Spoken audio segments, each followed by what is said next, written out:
Assalamualaikum guys.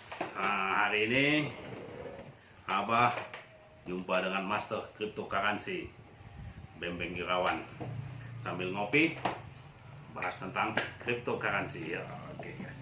Jadi cryptocurrency itu apa Pak Bembeng?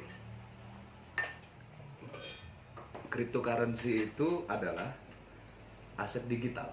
Aset digital. Tapi kok selama ini dibilang orang cryptocurrency itu adalah uang. Gimana itu ceritanya? Kok bisa jadi uang?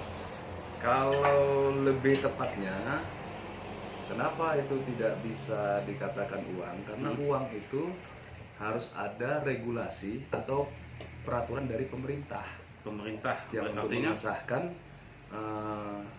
sesuatu itu menjadi suatu mata uang yang sah. Namun kalau cryptocurrency lebih tepatnya disebut dengan aset digital. aset digital ya. Aset digital. Oh pantas lah. Seperti di alam nyata ini, yang kita tahu selama ini seperti emas, perak, Itulah jadi minyak. aset ya. Nah, Tapi itu ini aset. karena dia cryptocurrency ini sifatnya digital, makanya dibilang asetnya aset digital. Ya, aset digital. Nah, gitu guys. Cryptocurrency itu adalah sebuah aset, bukan nggak bisa dibilang mata uang digital ya guys, karena kalau pada saat kita berikan dia kalimat uang, artinya harus ada persetujuan dari regulasi yang berlaku. Artinya cryptocurrency jadi tunduk kepada satu negara atau satu bank, begitu ya. Padahal cryptocurrency itu tidak tunduk kepada negara atau bank manapun juga. Nah, tentang tunduk ke satu negara, yang tunduk kepada satu negara itu adalah exchangernya. Exchangernya Exchanger itu tempat pertukaran daripada aset digital itu cryptocurrency tersebut harus melaporkan atau menerima izin dari pemerintah.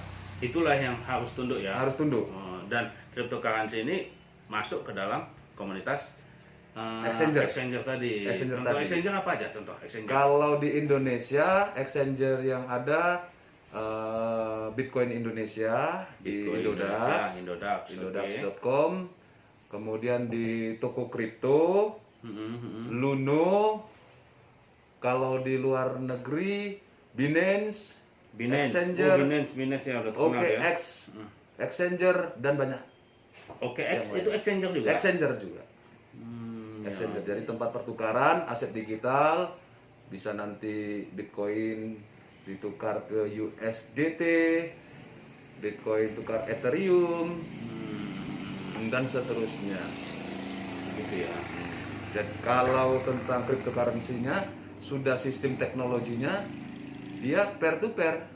Peer to peer itu maksudnya Jadi gitu. orang ke orang bisa transfer cryptocurrency aset digital dari satu orang ke satu orang lainnya.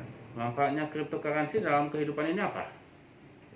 Manfaatnya cryptocurrency kalau saat ini dijadikan suatu tren ya, tren untuk kaum milenial, untuk bertransaksi. Ada juga untuk Jual beli, dagang gitu bisa juga. dijual belikan. Oh, bisa diperjualbelikan. Dijual belikan. Itulah di exchanger tadi. Di exchanger tersebut. Sehingga itu juga ada juga cryptocurrency sebagai aset, ada yang menyimpan di holding. Holding dalam waktu tertentu, dalam masa tertentu, harganya fluktual. Bisa kadang turun, bisa naik sesuai dengan pasar. Kalau di pasar kita bicara tentang ekonomi supply dan demand.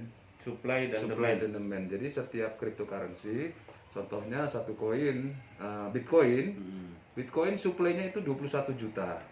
Bitcoin ada di dunia itu 21 juta. 21 juta. 21 juta koin. 21 juta koin guys. Harga satu koin berapa Bitcoin? Harga satu koin update terkini adalah 800 juta lebih. 800-an juta. Koinnya banyak, 21 juta koin guys. Wah, ngeri ya. Ya luar biasa. Pernah mencapai dulu di angka 50 juta. 50 juta harga. Harga Bitcoin sekitar tahun 2018 Hah? itu 50 sampai 60 juta. Sekarang 800-an juta Sekarang ya. 800 juta. Dalam tempo beberapa tahun saja ya.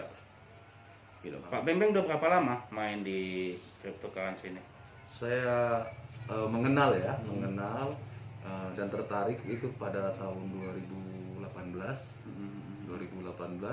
2000 saya sudah ya sedikit-sedikit belajar, kemudian banyak komunitas main, kita beli. Namun pada saat sekarang ya karena itu tadilah kita perlu menjelaskan kepada kawan-kawan apa yang namanya aset digital itu lebih tepatnya adalah aset digital, komoditi digital seperti padi, jagung, itu komoditi alam nyata ya. nyata. Iya. Jadi ingin yang saya sampaikan di sini bukan uang. Kalau dikatakan uang, dia harus ada peraturan atau regulasi dari pemerintah yang sah. Dia lebih tepatnya di aset digital, komoditi digital. Itu aja. Ke depan itu gimana kira-kira menurut Pak Bambang masalah peluang cryptocurrency ini? Berkaitan dengan industri 4.0 saat ini, yang dikatakan ada namanya istilahnya fintech, financial technology. Ya. Jadi ke depan tentang aset digital ini adalah peluang bagus untuk menyimpannya sebagai aset. Jadi ini peluangnya sangat bagus sekali karena ke depan memang ini sangat digunakan oleh masyarakat dunia. Supaya untuk biaya transfer itu cepat gitu ya. Maksudnya apa tuh? Untuk protokol transaksi protokol transaksi akan lebih cepat dia. Akan lebih cepat ya. Akan lebih cepat dibandingkan transfer melalui ya atau apalah gitu ya. Karena langsung pair to pair kita bisa punya dompet sendiri. Oh, kita harus punya dompet digital juga. Iya, kita harus punya dompet digital. Contohnya dompet digital itu seperti apa? Dompet digital itu untuk contoh kita ingin memiliki Bitcoin, kita harus memiliki dompet Bitcoin. Dompet Bitcoin. Jadi berarti satu cryptocurrency satu dompetnya gitu. Iya, benar. Satu cryptocurrency itu satu dompet. Wallet kripto. Jadi untuk penyediaan dompet itu ada di exchanger sudah menyediakan. Oh, jadi dari satu exchanger itu berkumpullah beberapa dompet. Beberapa dompet ya benar. Dari dompet A mau ngirim ke dompet B. Iya. Melalui exchanger itulah. Tapi kalau dia mempunyai sama-sama dompetnya, bisa langsung pair to pair. Bisa pair to pair. Oh gitu. Itulah dia manfaat apanya ya? Perjalanan finansial. Aset itu ya. Aset itu. Bisa lebih cepat ya. Jadi, cepat. Keamanan dompet ini gimana? Keamanan dompet ini sangat ya bagus ya, tergantung sistem kita yang menjaganya. Ya ada di situ namanya password untuk masuk ke dompet kita ada namanya password atau username itu harus privasi, harus kita sendiri yang memilikinya, mengetahuinya. Cuma password username aja yang mengamankannya? Bisa pakai sistem sidik jari pribadi, dibuat lagi kunci keuangannya juga ada. Ada kunci keuangannya? Ada apa tuh namanya maksudnya? Ada namanya, kita masukkan itu ada 6 angka sebagai istilahnya seperti kita kalau di ATM kan ada PIN. PIN rahasia. Ada PIN-nya angka apa huruf? Angka. Oh, kata, bukan kata itu. Bukan kata. Kalau yang kata itu yang ada berapa itu kata? Password. 12 kata itu apa? Frase. Itu juga kata kunci ya? Itu juga kata kunci. Ada juga sistem keamanan yang lebih tinggi lagi, levelnya verifikasi ke Gmail. Ya, kita bisa setting double Ya. verifikasi ketika kita mau melakukan penarikan, ada nanti verifikasi ke Gmail, atau juga ada yang kita membuat namanya Google Authenticator. Google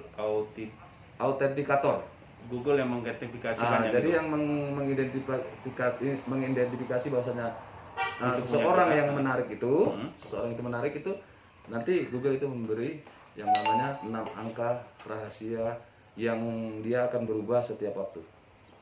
tertentu. Gitu guys ya, pembicaraan singkat dulu. Masa Pak Polisi bicarakan tentang cryptocurrency, di mana pemahamannya mungkin masih agak berbeda ya dengan para ahlinya guys ya. Tapi mudah-mudahan pembicaraan ini bisa bermanfaat. Salam sukses. Kami ngopi dulu, sudah siap.